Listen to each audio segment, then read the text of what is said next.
Estaba pensando en una ilustración para el inicio de mi sermón antes de leer nuestro texto. Y tuve el privilegio de escuchar una parábola que quiero compartir a ustedes. No la inventé yo, no la creé yo, pero creo que va a ser de gran bendición para enlazarlo con la verdad que quiero traer hoy a sus corazones. Y quiero pedirles que no solo presten atención los adultos, sino también los niños. Así es, niños, también esta parábola es necesaria que cada uno de ustedes la pueda escuchar. Y esta parábola tiene que ver con los miembros del cuerpo. Y esta parábola dice así: un día, después del servicio de adoración en la iglesia, el señor Nariz y el señor Mano tuvieron una conversación reveladora entre ellos. Recuerden, es una parábola de los miembros del cuerpo. El señor Mano compartió algo con mucha tristeza. ¿Qué fue lo que compartió el señor Mano? Lo siguiente: mi familia y yo hemos decidido buscar otra iglesia donde congregarnos. Sorprendido, el señor Nariz preguntó: ¿pero por qué? ¿Qué están buscando? ¿Qué está pasando? ¿Qué están pensando moverse de una iglesia a otra? Después de reflexionar, el señor Mano respondió: creo que buscamos un lugar donde la gente sea más como nosotros. El señor Mano explicó sus intentos de integrarse y dice lo siguiente: tratamos de convivir con los pies, pero no conectamos con ellos. Nos unimos al grupo pequeño de los dedos, pero solo hablaban de calcetines, zapatos y olores.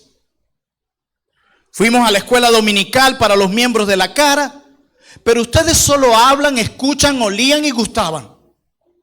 Parecía que nunca querían trabajar y poner manos a la obra. Estamos pensando ir a una nueva congregación, dice el señor Mano, al lado oeste de la ciudad. Allí palmean mucho. Parece que hay alegría todo el tiempo. Allí alzan las manos mientras se adora. Y eso es lo que necesitamos nosotros ahora.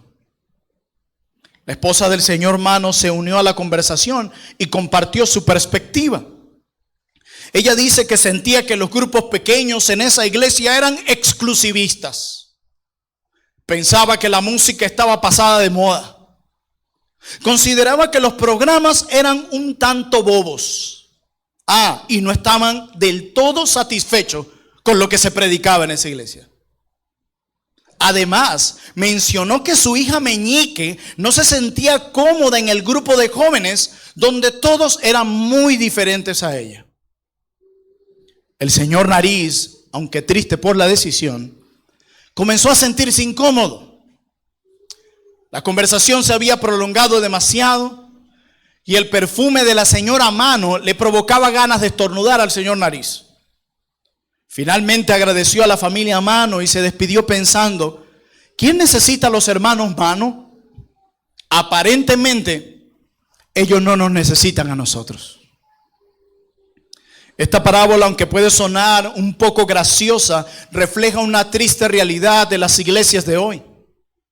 Nos habla un poco de la perspectiva que tienen de la iglesia muchos que profesan ser cristianos el día de hoy, y al mismo tiempo ilustra los desafíos de una generación que ha sido marcada por el individualismo, el consumismo y la fobia al compromiso a largo plazo.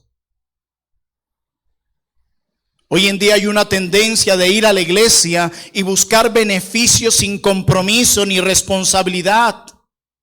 Buscando beneficios sin ningún tipo de sacrificio. Cambiando de congregación en congregación cuando las cosas o las personas no se adaptan a mis preferencias personales. Esta iglesia no es como yo quiero que sea, ni como yo espero que sea, y no me tratan como yo quiero que me traten. Así que yo me voy de aquí.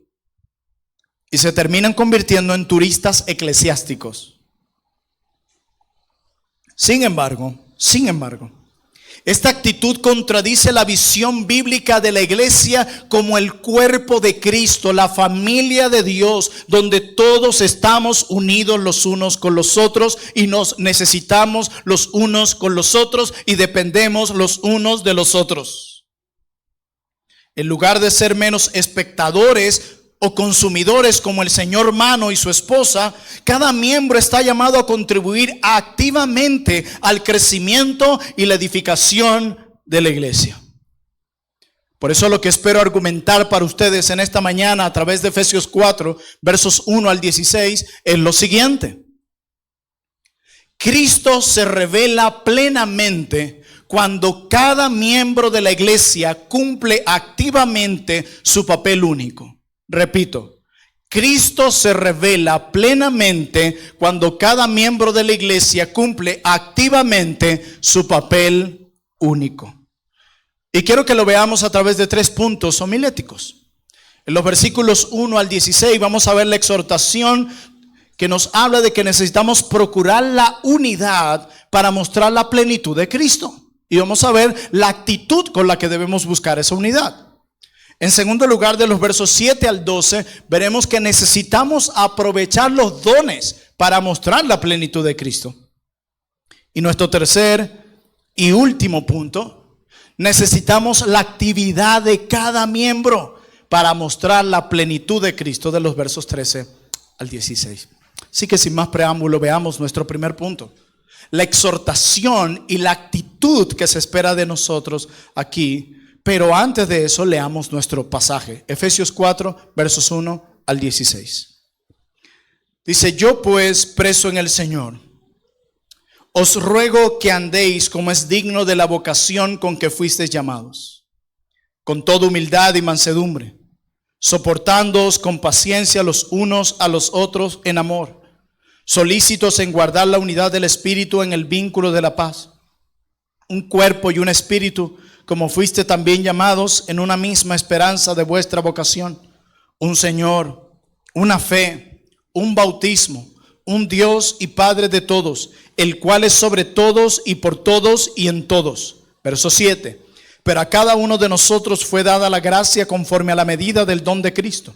Por lo cual dice, citando el Salmo 68, subiendo lo alto llevó cautiva la cautividad y dio dones a los hombres. Y eso de que subió, ¿qué es? Sino que también había descendido primeramente a las partes más bajas de la tierra. El que descendió es el mismo que también subió por encima de todos los cielos para llenarlo todo. Y él mismo constituyó a unos apóstoles, a otros profetas, a otros evangelistas, a otros pastores y maestros, a fin de perfeccionar a los santos para la obra del ministerio, para la edificación del cuerpo de Cristo, hasta que todos lleguemos a la unidad de la fe y del conocimiento del Hijo de Dios, a un varón perfecto a la medida de la estatura de la plenitud de Cristo. Verso 14, propósito, para que ya no seamos niños fluctuantes, llevados por doquiera de todo viento de doctrina, por estratagema de hombres que para engañar emplean con astucia las artimañas del error, sino que siguiendo la verdad en amor, crezcamos en todo, en aquel que es la cabeza, esto es Cristo, de quien todo el cuerpo bien concertado y unido entre sí por todas las coyunturas que se ayudan mutuamente según la actividad propia de cada miembro, reciba su crecimiento para ir edificándose en amor. Amén. Veamos en primer lugar en los versos 1 al 6 la necesidad de procurar la unidad para mostrar la plenitud de Cristo. Pablo comienza: yo pues, prisionero del Señor, os ruego que viváis de una manera digna de la vocación con la que fuisteis llamados. Este es el imperativo principal en nuestro texto. Esta es la exhortación principal en nuestro pasaje. Todas las demás exhortaciones que vemos en el texto están subordinadas a esta. Esta es la principal, la esencial, el corazón de este pasaje. Y Pablo dice: tengo un ruego para con ustedes, y es que vivan de una manera digna de la vocación con la que han sido llamados, que cumplan el llamado que el Señor les ha hecho como iglesia. Y la pregunta es: ¿cuál es esa vocación de la iglesia? ¿Cuál es ese llamado sublime que Dios le ha hecho a la iglesia? Pues para eso tenemos que mirar un poco hacia atrás en la carta de Pablo a los Efesios para entender qué es lo que él viene argumentando desde que comenzó su carta y a qué se refiere con esta vocación a la que ellos como iglesia han sido llamados. Y creo que para eso necesitamos mirar el capítulo 1 de esta misma carta. donde Pablo dice al final del capítulo 1 de Efesios que la iglesia es la plenitud de Cristo. Lo que está diciendo el apóstol Pablo es que Cristo, cuando dice que la iglesia es la plenitud de Cristo, lo que está diciendo el apóstol es que Cristo es comunicado en plenitud a través de la iglesia. Si alguien quiere ver a Cristo, debería mirar hacia la iglesia. Eso dice Pablo. Pablo dice aquí que la iglesia es la plenitud de Cristo, por lo tanto, el llamado que se le ha hecho a la iglesia es comunicar la plenitud de Cristo al mundo. Si usted va en Efesios capítulo 2, se nos dice que la iglesia es el templo de Dios, la iglesia, el cuerpo de Cristo. También se le llama así en Efesios. La pregunta es, Cristo no tiene cuerpo físico aquí en la tierra, pero su iglesia es su cuerpo aquí en la tierra. Su iglesia son este grupo de hombres redimidos por gracia, que están conectados los unos a los otros, que se nutren de la vida de Cristo, quien es la cabeza de este cuerpo. Así que el cuerpo de Cristo, por así decirlo, está aquí en la tierra y es la iglesia. Si alguien quiere ver al cuerpo de Cristo, si alguien quiere ver a Cristo, necesita mirar de nuevo hacia la iglesia. Y cuando llegamos a Efesios capítulo 3, en su parte final, Pablo nos dice algo interesante en el versículo 10.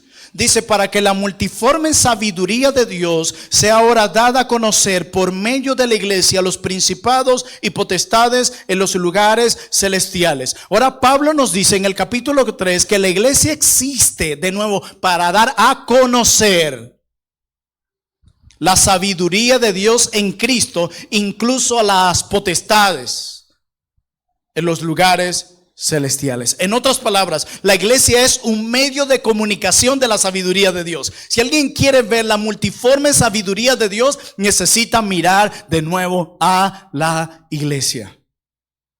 Y luego llegamos al capítulo 4 y Pablo les dice, les ruego que anden como es digno de la vocación a la que fueron llamados. En resumen, la vocación de la iglesia es ser la plenitud de Cristo.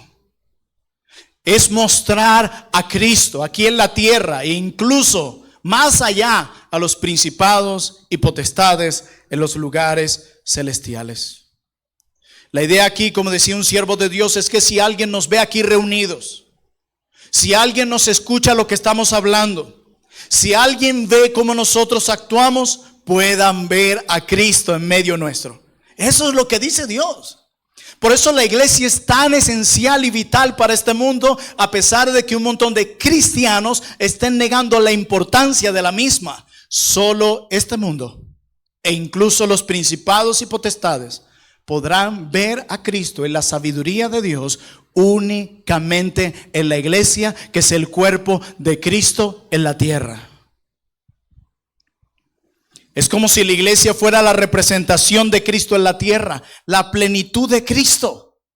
Y Pablo dice, esa es la vocación con la que ustedes han sido llamados. Necesitan mostrar a este mundo quién es Cristo, la sabiduría de Cristo, la plenitud de Cristo, la gloria de Cristo y la hermosura de Cristo. Así que la pregunta es, ¿cómo lo hacemos?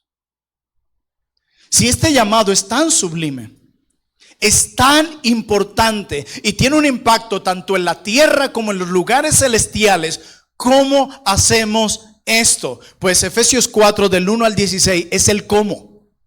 El qué lo tenemos en los primeros 3 capítulos de Efesios. Pero en el capítulo 4, versos 1 al 16, tenemos el cómo. ¿Cómo nosotros cumplimos ese llamado tan honorable? Pues vamos a verlo. Dice en el versículo 2. Ya que entendemos cuál es la vocación a la que fuimos llamados. Dice el versículo 2, con toda humildad y mansedumbre, soportándose con paciencia los unos a los otros en amor, solícitos en guardar la unidad del Espíritu en el vínculo de la paz. Pablo aquí habla de la actitud. Lo que vamos a ver más adelante, los siguientes versos, son diferentes acciones que el cuerpo de Cristo, según el don y el conocimiento de cada uno, se imparten entre sí. Vamos a ver acciones, pero en estos versículos que acabamos de leer, tenemos la actitud correcta para llevar a cabo esas acciones, que nos permitirán como iglesia mostrar la plenitud de Cristo al mundo y cumplir con la vocación a la que fuimos llamados. Y esa actitud comienza con humildad. Pero no cualquier humildad, humildad con respecto a tus hermanos. Y la humildad aquí implica considerar a los demás como mejores y superiores que tú en todo tiempo. Mansedumbre, fuerza, dominio bajo control del espíritu, y no sencillamente volver a acabar y arrasar con todo aquel que se oponga a ti.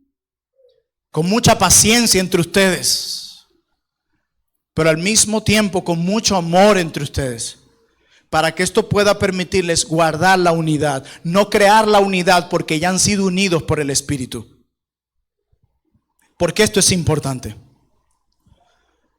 Porque la necesidad de estas virtudes, de la humildad, de la paciencia, la necesidad de soportarnos y de amarnos de manera incondicional, implica que todos nosotros, incluyendo el que te habla, tenemos características que pueden ser difíciles para los demás. La gente llega a la iglesia con perspectivas o expectativas completamente equivocadas. Y aunque todo el mundo dice, yo no estoy buscando una iglesia perfecta, a veces con sus acciones demuestran qué es lo que buscan, ya que a la primera de cuenta que la iglesia los hiere, los ofende o los trata mal, porque sencillamente eso es lo que somos, una comunidad de pecadores redimidos que estamos siendo santificados, inmediatamente la gente se va. Entonces ellos dicen, no, yo no estoy buscando una iglesia perfecta, pero casi perfecta.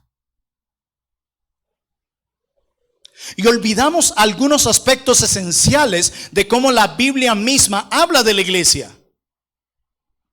En Efesios capítulo 5, en esta misma carta, Cristo describe a su iglesia, y en Efesios capítulo 1, como una que tiene manchas y arrugas. No como una perfecta, completamente pura, sin ninguna mancha o imperfección. Cristo mismo dice, yo sé con quién me casé. Yo sé con quién me uní en matrimonio. Tiene manchas y arrugas, y así la amo, la amaré, y yo me he propuesto quitar esas manchas y arrugas de ella. Pero cuando la gente viene a la iglesia y comienzan a surgir las arrugas y las manchas de esa iglesia, yo me voy de aquí. Esta gente quizás ni cristianos sean. Olvidamos las múltiples exhortaciones que existen en el Nuevo Testamento a las iglesias. Sean pacientes entre ustedes. Amonéstense entre ustedes. Perdónense entre ustedes.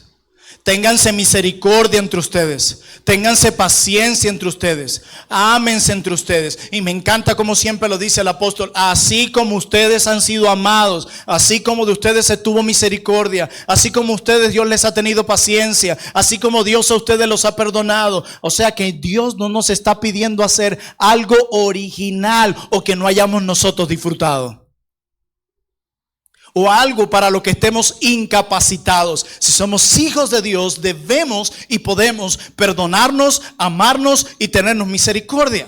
¿A qué voy? Que si ese gran número de exhortaciones están en la Biblia, ¿qué implica eso? ¿Que va a haber pecado en medio de la iglesia? ¿Que vas a tener que perdonar a muchos? Y no solo eso, te van a tener que perdonar a ti también, porque siempre nos encanta hablar. Sí, a mí me ha tocado perdonar un montón. ¿Y a ti crees que no? No, a mí me ha tocado soportar un montón de gente. ¿Y a ti crees que no? ¿O es que acaso en esta iglesia tú eres el único que ya, o la única que ha alcanzado la glorificación? No, así no es. Hermanos, y ninguna de estas virtudes que leemos aquí fluyen por naturaleza en nosotros. La humildad no es lo natural en nosotros. Y yo lo he dicho antes, lo natural en nosotros es el orgullo. Nosotros no necesitamos leer un libro para comportarnos de una forma orgullosa, arrogante y pedante muchas veces. No, nos sale natural. La humildad sí es algo sobrenatural en nosotros. La mansedumbre. ¿Saben qué es lo natural en nosotros cuando alguien nos hace algo? Querer vengarnos o tratarlo de una manera despectiva. Nadie nos tiene que poner un libro, ¿cómo tratar a alguien que te hiere? No, eso me sale solito. Y no me lo enseñó nadie, yo lo aprendí solita. Porque mi corazón está lleno todavía de maldad. Eso es natural. ¿Saben qué es sobrenatural en nosotros? La mansedumbre. Por eso Pablo en Gálatas 5 lo coloca como un fruto del Espíritu. Tú no lo puedes producir por ti misma, por ti mismo.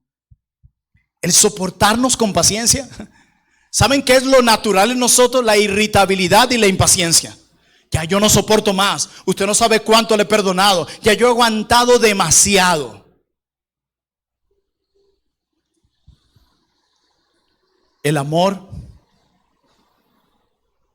incondicional.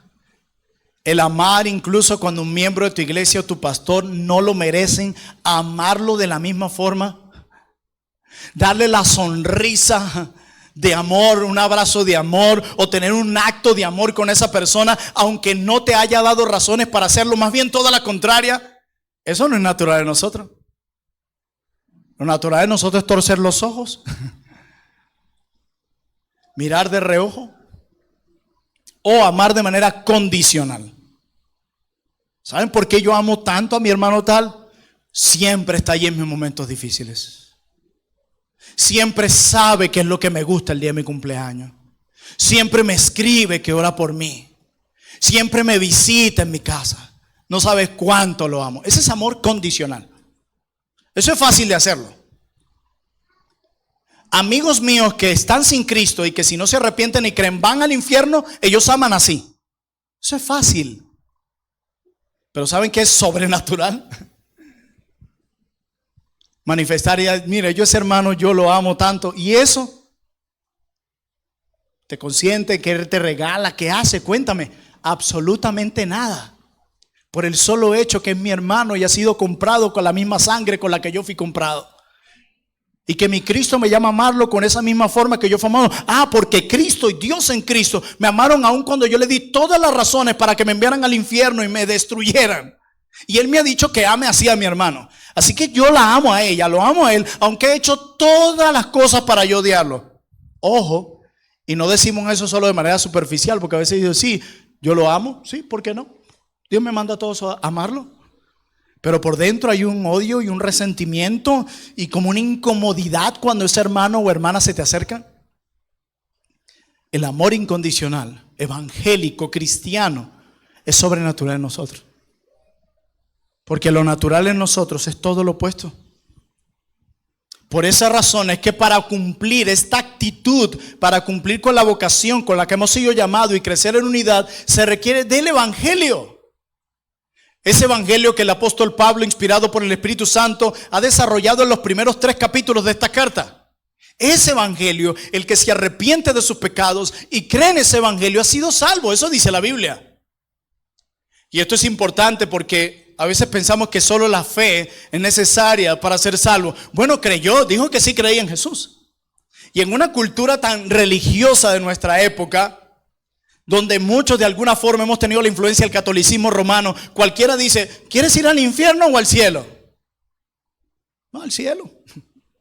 De verdad, me gustaría terminar el resto de mi vida allá. He sufrido mucho en esta tierra y se han escuchado cosas muy bonitas de allá. ¿Tú crees en Jesús? Sí, claro.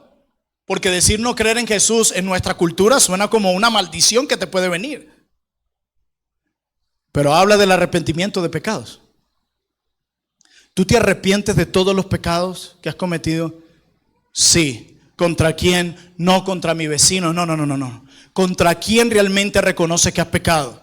Contra el Dios Trino. ¿Qué crees que mereces? El castigo. ¿Y qué crees que puede librarte de ese castigo? Jesucristo. ¿Crees en Él? Sí, ahora sí vamos bien. Arrepentimiento y fe en este Cristo que proclamamos. Solamente en Cristo se pueden cumplir y caminar en estas virtudes cristianas. Pero, vuelvo y lo repito, es tan difícil practicar esto entre nosotros. ¿Sabes qué tan difícil es soportar a un hermano de la iglesia? Tan difícil como soportarte a ti. Así es. ¿Sabes cuán difícil me es para mí soportarlos a ustedes? Lo mismo de difícil que es para ustedes soportarme a mí. Es difícil. Todos aquí, escúchenme bien, todos los que están allá en el muro y por allá, todos aquí, quiero que sepan, todos aquí somos difíciles de soportar. Todos aquí somos difíciles de amar. Todos. No, pero es que ella tiene una personalidad complicada. Tú también. Todos. ¿O es que tú alcanzaste la glorificación? Todos.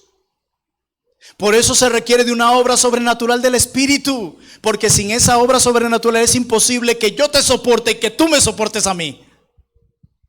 Por eso solo los cristianos pueden vivir esto. Todos somos difíciles de soportar y amar. Lo que hace necesario un esfuerzo mutuo en la comunidad de la iglesia para crecer. Todos debemos esforzarnos en soportarnos. Decía Tim Conway que los miembros sensibles en una iglesia terminan trayendo división a la iglesia. Una persona que constantemente se está quejando de su iglesia, criticando a los miembros de su iglesia, que no me quieren, que no me aman, que no me presten atención, que no me montan en el pedestal, esa persona, créanme, va a ser un peligro para la unidad de la iglesia. Un peligro. Porque de acuerdo a Pablo, no Plinio, puedes estar en desacuerdo conmigo si quieres, pero mira la escritura. De acuerdo a Pablo, son la práctica de estas virtudes las que nos ayudan a crecer en unidad y comunicar al mundo la plenitud de Cristo. Entonces no aplicar y crecer en estas virtudes, que es quejarnos todo el tiempo, no soportarnos, no tenernos paciencia, no amarnos incondicionalmente, no perdonarnos como Cristo nos perdonó, que va a provocar lo contrario, que la iglesia se divida. Personas así son un peligro para la unidad de la iglesia. Personas conflictivas, quejosas, que no están dispuestos a mantener una actitud de humildad y de mansedumbre, de someterse, de guardar silencio, de amar de manera incondicional y de tenerse paciencia para los demás. Así que en cuanto al cómo, el primer cómo que plantea Pablo de cómo cumplimos la vocación con la que fuimos llamados y mostramos la plenitud de Cristo al mundo, es teniendo una actitud piadosa los unos a los otros, que implica humildad, mansedumbre, soportarnos y amarnos. Y de esa forma llegamos a nuestro segundo punto. No solo en el cómo necesitamos tener una actitud piadosa para cultivar la unidad y mostrar la plenitud de Cristo al mundo, sino que también cada uno de nosotros necesita ahora, en segundo lugar, aprovechar los dones para mostrar la plenitud de Cristo. Dice el apóstol Pablo en el versículo 7. Pero salta como de un tema a otro, parece que no hay relación entre lo anterior, pero si hay algo que vemos en la carta a los Efesios es que los peros son importantes. Y dice, pero a cada uno de nosotros fue dada la gracia conforme a la medida del don de Cristo, por lo cual dice, subiendo a lo alto, llevó cautiva la cautividad y dio dones a los hombres. Y eso de que subió, que es sino que también había descendido primeramente a las partes más bajas. Y luego dice en el 11, y él mismo, hablando de Cristo, constituyó a unos apóstoles, a otros profetas, a otros evangelistas y a otros pastores y maestros. Pablo hace algo aquí interesante, pero que es muy típico en él. ¿Qué es?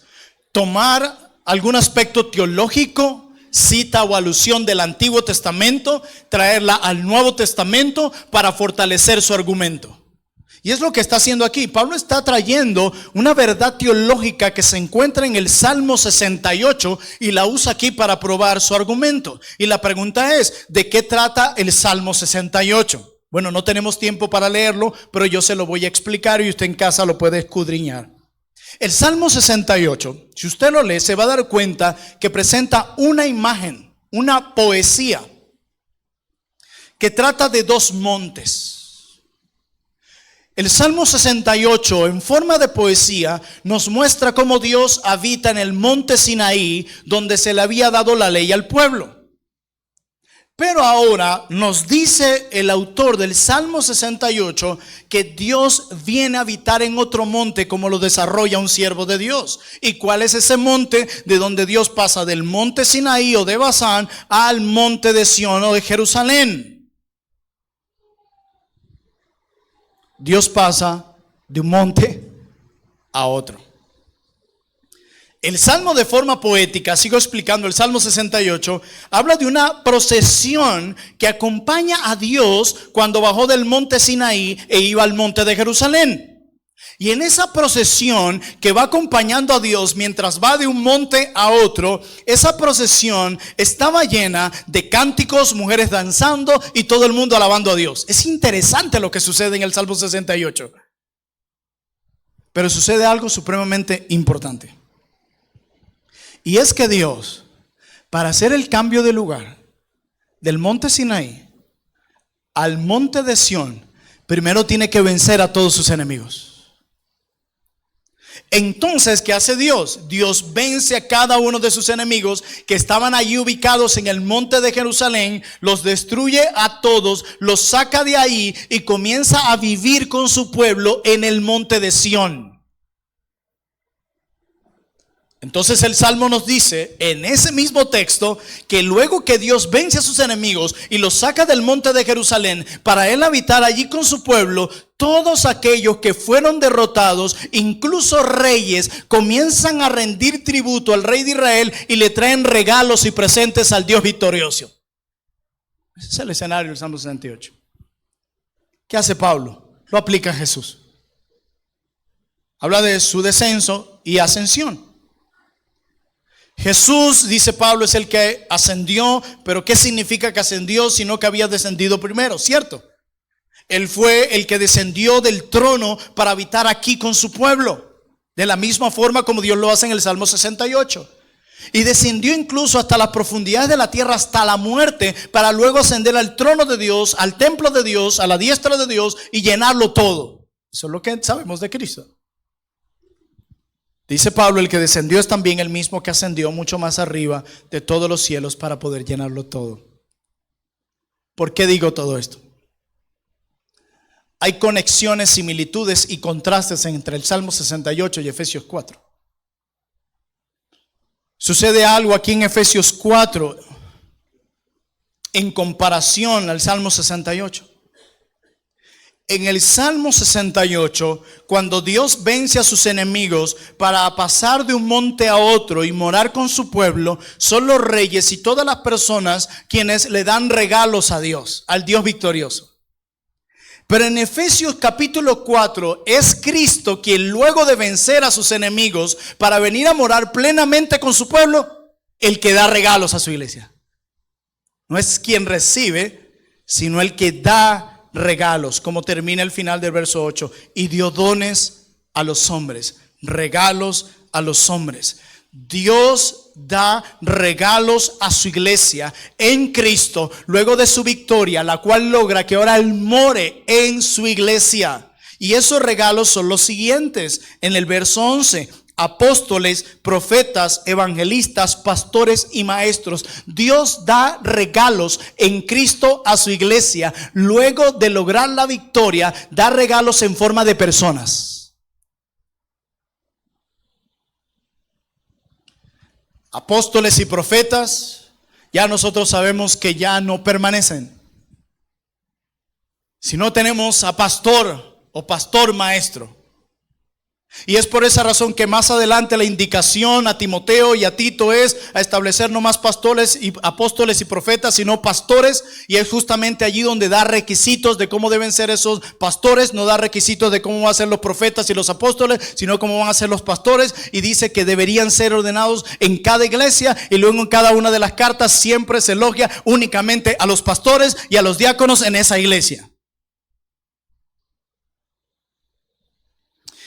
No estoy aquí para decirle, los pastores son un regalo de Dios, para que vean a nosotros como regalos y nos admiren por ser sus regalos. O para que después del culto, en la fotografía, aquí con el nuevo regalo que me dio Dios. No, no lo estamos haciendo para eso. Sino para que veamos de dónde vienen estos ministerios y oficios que Dios ha dado. ¿Por qué son tan necesarios para la iglesia? Y el versículo 12 lo responde. Recuerden que mi argumento es que necesitamos aprovechar los dones para mostrar la plenitud de Cristo. Y dice el versículo 12, a fin, con el propósito de perfeccionar a los santos para la obra del ministerio, para la edificación del cuerpo de Cristo, hasta que todos lleguemos a la unidad de la fe y del conocimiento del Hijo de Dios, a un varón perfecto, a la medida de la estatura de la plenitud de Cristo. Qué importante es esto. Dios dice que los pastores han sido puestos para este propósito glorioso y precioso. Quiere decir que las iglesias deberían procurar y orar por tener pastores. Porque ellos son los que pueden capacitarlos, según Dios, para cumplir la tarea del ministerio. Así que esa gente, no, yo puedo vivir sin pastor, mi pastor es Cristo. Sí, eso suena lindo, pero no vas a poder cumplir este propósito glorioso. Y Pablo dice, a fin de capacitar o de perfeccionar a los santos. Y la palabra perfeccionar aquí puede ser traducida también como equipar. Y es la misma palabra que aparece en Marcos capítulo 1, versículo 19, donde dice que Jacobo y Juan estaban remendando sus redes. Y el Espíritu Santo toma esa misma palabra de remendar o arreglar y la coloca aquí para decir que los pastores tienen la tarea de perfeccionar o arreglar a los santos para la obra del ministerio. ¿A qué me refiero? Esta palabra da la idea de restaurar algo a su condición original. Unas redes remendadas. El pastor Antonio lo sabe muy bien, es pescador. Aviso de una vez, dentro de unos fines de semana voy a estar con él en su iglesia. Dice que me va a llevar a pescar. Yo no sé ni nadar, yo no sé cómo va a estar eso. Unas redes remendadas, sin hoyos, serán más útiles y efectivas en la labor de atrapar los peces, ¿o no? Entonces esa es la palabra que está usando a nuestro Señor aquí. Y eso es lo que los pastores están llamados a hacer: remendar las redes de los creyentes, decía el pastor Sugel, a través de la instrucción, para que ellos sean más efectivos en sus labores respectivas en la iglesia, conforme a los dones que Dios les dio a cada uno. Cuando un pastor lo hace todo en una iglesia, dice el pastor Sugel, y descuida de ese modo la enseñanza de las Escrituras, los miembros nunca podrán madurar y poner sus dones en operación. ¿A qué voy con esto? Que este pasaje nos recuerda que los pastores no tienen que hacerlo todo, ni se les ha mandado a hacer todo. La tarea de un pastor, por eso es que traigo este sermón hoy, para que vamos aquí no solo enfatizar la labor de los futuros pastores y diáconos, sino la labor de la iglesia como un cuerpo, para no ser como el señor Mano en la historia del inicio.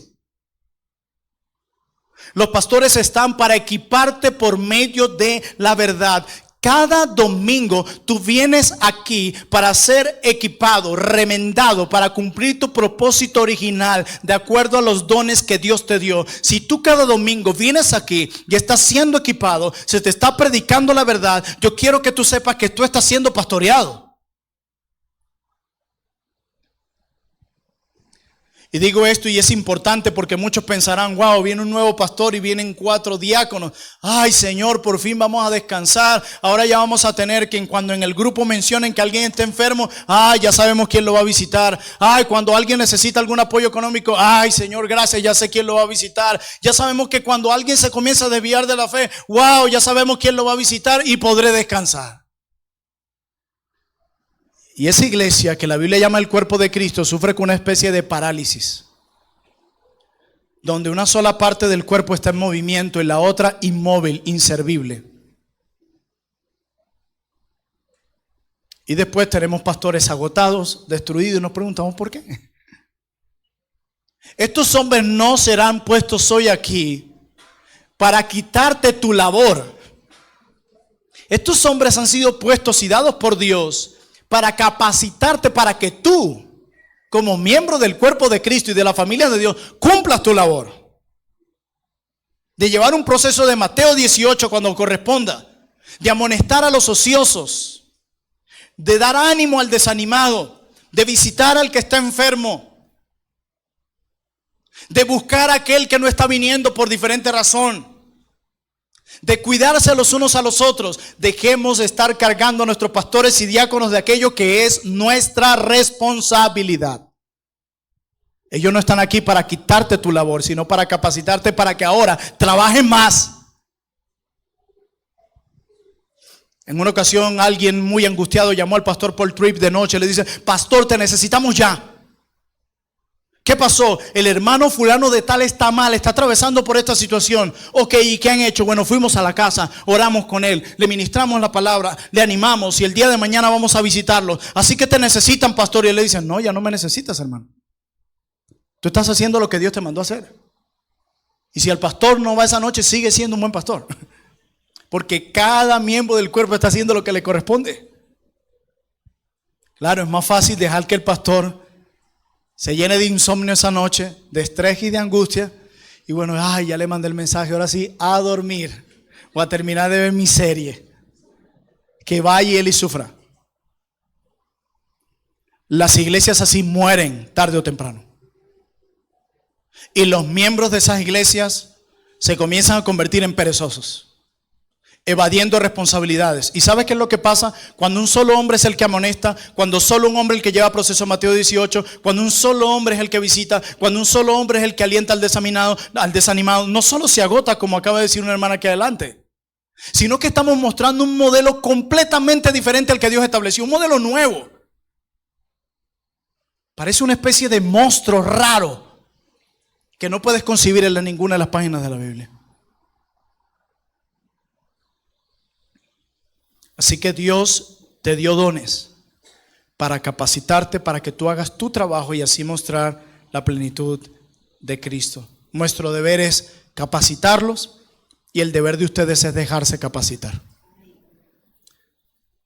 Hemos visto que necesitamos cultivar la unidad con una actitud piadosa. Y hemos visto que necesitamos usar los dones que Dios nos dio en forma de personas para mostrar la plenitud de Cristo. Pero en tercer y último lugar, y aquí pasaremos menos tiempo, veremos la necesidad de que necesitamos, la actividad de cada miembro para mostrar la plenitud de Cristo.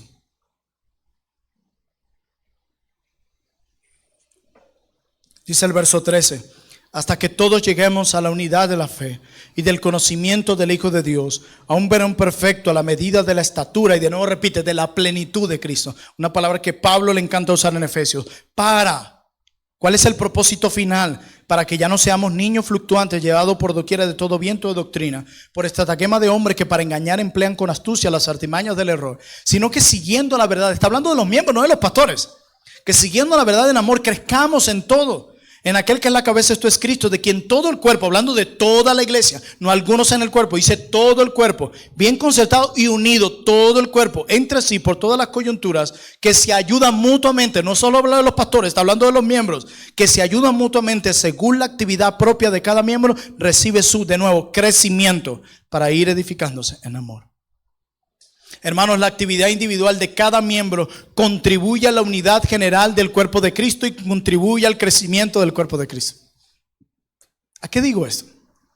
Que realmente, de acuerdo a este pasaje, quienes pueden traer crecimiento a la iglesia, lo cual aquí es sinónimo de madurez, son los miembros, no solo los pastores.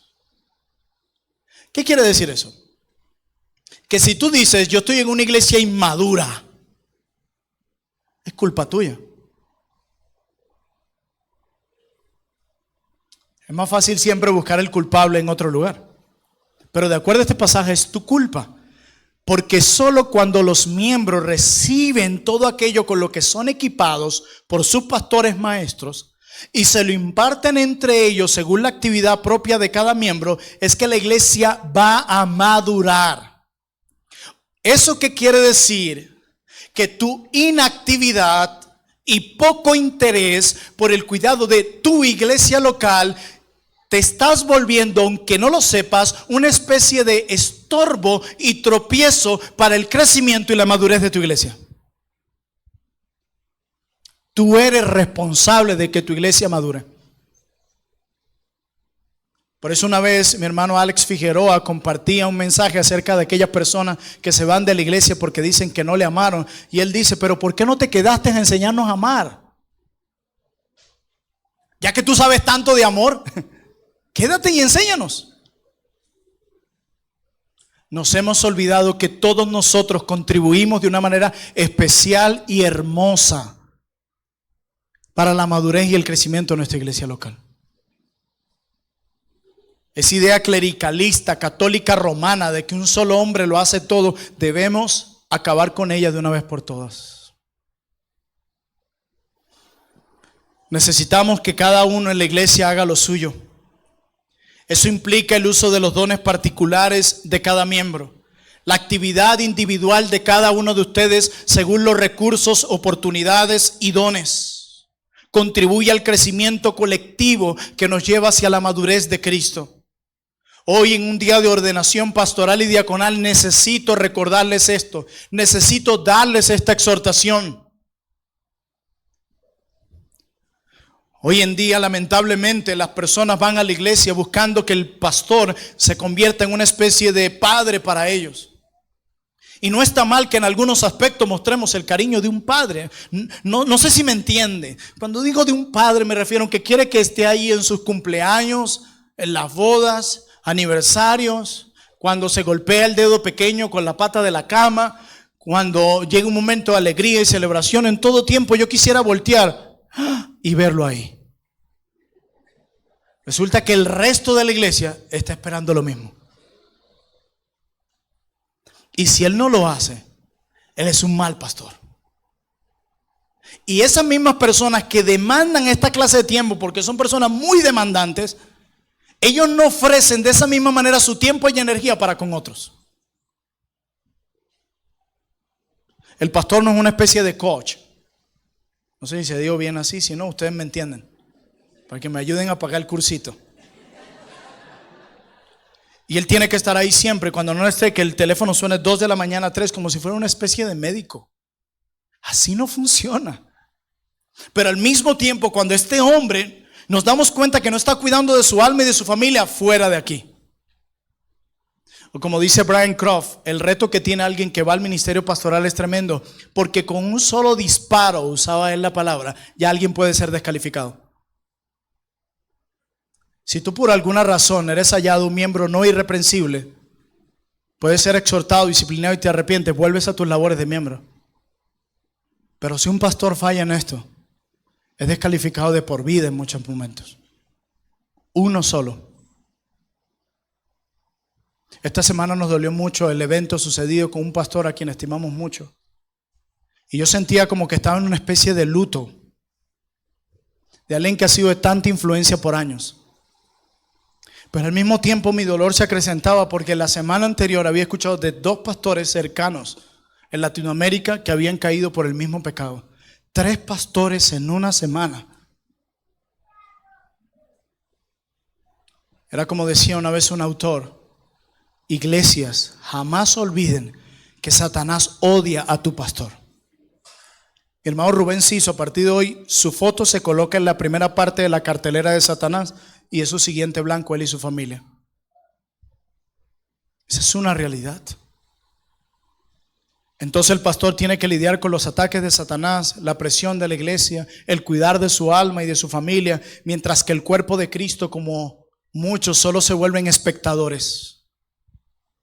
Pastor, hay que hacer esto, hay que hacer aquello. Pero de acuerdo a este pasaje, todos ustedes son necesarios y todos ustedes son útiles para el crecimiento de la madurez de la iglesia. Y dice Pablo que esta actividad es específica. ¿Cuál es esa actividad de acuerdo al verso 15? Hablar la verdad en amor. La verdad es lo que Dios usa para el crecimiento de la iglesia. Por eso estamos tan empeñados en la predicación expositiva. Por eso los reformados estamos tan empeñados en enseñar doctrina. Por eso tenemos una academia de predicación, por eso enviamos a gente al seminario, por eso los exhortamos que lean su Biblia, la conozcan, la estudien, porque es la verdad lo único que puede purificarlos y santificarlos. Es la verdad y nada más. No hay otra cosa, hermanos. Esta es la verdad. Como decía alguien, la iglesia no crece solamente por el sermón del domingo.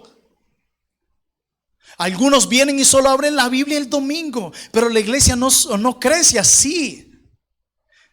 Nuestra vida, el aire que respiramos como iglesia, debe ser la verdad en todo tiempo. Y a veces eso va a implicar retirarnos de ciertas áreas que nos están consumiendo mucho tiempo para pasar en la verdad. Alguien lo decía así: estamos nosotros capacitando a la iglesia para que usted salga y haga su ministerio de acuerdo al verso 12. Hermanos, quiero animarlos a que cada uno de ustedes hable la verdad con sus hermanos para edificación. No solo estoy diciendo que no diga mentiras, como Pablo lo va a decir más adelante en esta misma carta, sino que hables la verdad, que uses la palabra de Dios, que uses los sermones que has escuchado, que uses las doctrinas de nuestra confesión, que uses los libros que usted ha leído, que use todo lo que usted sabe de la Biblia para hablar la verdad con otros en todo tiempo, en todo momento. Pero para eso tienes que consumir y absorber la verdad. Por eso es tan importante que los que quieran ser miembros de esta iglesia estemos de acuerdo en la doctrina. Por eso es importante que si tú asistes a esta iglesia, no estés hablando tú doctrinas entre pasillos, porque solo vamos a estar unidos por la verdad. Si tú y yo no concordamos en un punto, es imposible que podamos tener unidad. Necesitamos entenderlo, por eso somos tan celosos con eso. No es un capricho, no es algo de los bautistas reformados, está en las páginas de la Biblia. Pablo une la verdad en amor con la unidad de la iglesia, porque solo se puede tener unidad y madurez si estamos de acuerdo en la verdad. Si no, no podemos continuar. ¿Cómo andarán juntos si no están de acuerdo? No es que te odiamos, no es que te rechazamos, es la realidad. Y como lo decía una vez, a veces la unidad implicará tomar rutas distintas. Hermanos, necesitamos nutrirnos de la verdad para aconsejarnos, animarnos y exhortarnos. A veces la gente dice: pastor, mira, ahí le mando esta consejería porque yo no sé tanto como usted. Error que hemos cometido. Todos nosotros estamos capacitados, dice Romanos, para amonestarnos o aconsejarnos los unos a los otros. Usted tiene el Espíritu de Dios, ha creído en Cristo y se ha arrepentido de sus pecados. Entonces tienes al Espíritu de Dios. Entonces entiendes la palabra de Dios y puedes aplicar la palabra de Dios. Si usted es creyente, dice la Biblia que usted tiene la mente de Cristo, que usted, si necesita sabiduría, la puede pedir y se le dará en abundancia. Entonces todos aquí están capacitados para aconsejar. Sí, hay casos muy complejos y difíciles que debemos llevar a nuestros pastores, pero debemos ser sinceros, muchos de los casos que nos están llevando nosotros los podemos atender, pero tenemos miedo. Yo no tengo tanto conocimiento. Pues estudia tu Biblia. No puedes pasarte toda la vida diciendo: es que no tengo conocimiento, es que no tengo conocimiento. Estudia la palabra, habita en la palabra, disfruta la palabra, aplica la palabra. Por eso el pastor puede pedirle en muchos casos a matrimonios y a personas que le ayuden en una consejería, y eso no está mal, porque somos un cuerpo, una familia. Ah, no, es que no me quiere atender. O no, yo sé que tú me puedes aconsejar, pero yo quiero que sea el pastor. Dios mío, no nos hemos desarraigado de un montón de malas enseñanzas y prácticas que aprendimos en el pasado. Hemos hecho del ministerio pastoral una idolatría y no lo hemos visto más bien como un regalo que Dios nos ha dado para crecer. Los grupos pequeños son un excelente momento para capacitarnos, cuidarnos y amonestarnos. Si alguien está enfermo, débil o se está desviando y es de tu grupo pequeño, es el grupo pequeño el principal responsable de buscarlo y animarlo, porque son los que han estado más cerca con esa persona. Hace una semana enfermó gravemente nuestra hermana Yusmari con problemas de su corazón. Ustedes saben lo mal que ha sido para ella vivir esta experiencia. Y me encantó ver cómo parte de su grupo pequeño fue a su casa, la visitó y estuvo con ella y luego hablaba y ella se sintió tan animada. Ella no dijo: pastor, qué chévere fue tener a las hermanas, pero si hubiese estado usted, hubiese sido más chévere. No, porque somos un cuerpo, una familia. Nos necesitamos los unos a los otros y los unos a los otros estamos capacitados para hacer nuestra labor. Así que no cargues a tus pastores y diáconos con cosas que tú has podido hacer. Tú eres útil en el cuerpo de Cristo y te necesitamos para alcanzar la madurez.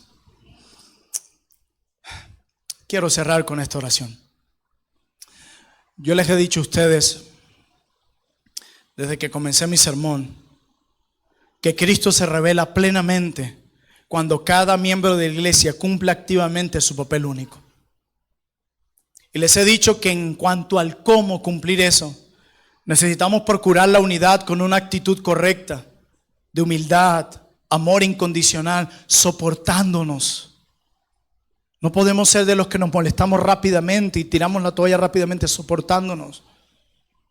Nosotros hemos visto que necesitamos aprovechar esos dones en forma de personas que Dios nos está dando para ser equipados. Dice que esos dones son para equipar a todos los santos. ¿Cuándo es el día en la semana donde el pastor tiene a todos los santos juntos para equiparlo? Hoy. Quiere decir que cuando no te congregas impide ser capacitado. Y puedes también estorbar el esfuerzo que tu pastor hace cada semana para ministrar tu alma. Y te equipan el domingo para que en la semana cumplas el ministerio de los unos a los otros que Dios te encargó. Pero también vimos en tercer lugar que la actividad de cada uno de ustedes como miembro del cuerpo, la actividad de cada uno de ustedes como iglesia, nos ayudará a alcanzar la madurez y a mostrar la plenitud de Cristo. Pero lo contrario también es una gran verdad. Cuando entre nosotros no trabajamos y todo el cuerpo funciona, trabajando todos, desgastándonos todos, no solo un pequeño grupo, hay madurez. Y fíjense que no me estoy refiriendo solo a acciones de servicio, misericordia, sino a impartirnos la verdad en amor. Y eso implica impartirnos la verdad cuando alguien está en la cama de un hospital, cuando alguien se está enfriando en su fe, cuando alguien se ha endurecido en su pecado, cuando alguien necesita ser animado y consolado, o cuando alguien nos pide un consejo. Llena tu alma de la verdad para que puedas impartir la verdad en amor y esta iglesia madure. No estoy hablando de números, de personas, madurez espiritual entre nosotros. Solo cuando Cristo y solo Cristo se vive y se habla de Él en medio de una iglesia, podremos mostrar al mundo la plenitud de Cristo. Mi anhelo es que las personas vengan aquí a trono de gracia y puedan ver aquí a Cristo por la forma en cómo cada uno de nosotros es capacitado y por la forma en cómo cada uno de nosotros, con una actitud humilde, paciente y amorosa, nos impartimos el conocimiento, la verdad en amor los unos a los otros, trayendo madurez, que cuando la gente vea eso, hablando la verdad de Cristo y mostrando entre nosotros el carácter de Cristo, la gente pueda ver en esta iglesia la plenitud de Cristo.